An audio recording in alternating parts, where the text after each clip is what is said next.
Biciclette certito. Oh, oh, oh, oh, oh. Multimeter tayo. Test that part. Ayos na. Let's go! Magandang araw sa ating lahat. Ito may share ko sa inyo tungkol dito sa paglinis natin ng electric fan.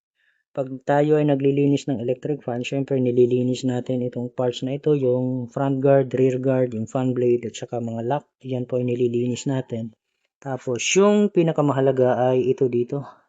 Kailangan isama na rin natin ito dito as part ng maintenance. Ito. Bali yung ginagawa natin dyan, tayo po ay naglalagay dito ng langis. Okay? Ang layunin o ang purpose kung bakit nilalagyan natin dito ng langis para hindi magkaroon ng gas-gas itong shafting rod at saka bushing para tatagal yung paggamit ng ating electric fan. Kasi pag kulang ito sa langis dito, ang kadalasan na nangyayari, nagkakaroon ng gas-gas itong shafting rod. Siyempre, magagasgasan din yung bushing. Pag merong gas-gas, nag-stack up yung shafting o hindi umiikot ito, shafting. Pag hindi ito umikot, umuugong lang, iinit yung fan motor, masisira yung thermal fuse o mapuputol yung thermal fuse.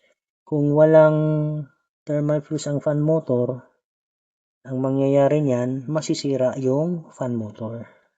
So, para maiwasan natin na mangyari yun, kailangan every time tayo maglilinis ng electric fan, kailangan lagyan natin ito ng langis para smooth yung ikot nito.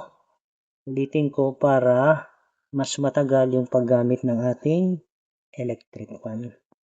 So hanggang dito na lang itong ating video tutorial. Sana po ay meron kayong natutunan. Kung nagustuhan niyo itong video, paki-like at share. Kung hindi ka pa nakapag-subscribe, maaari po lamang ay mag-subscribe sa ating channel.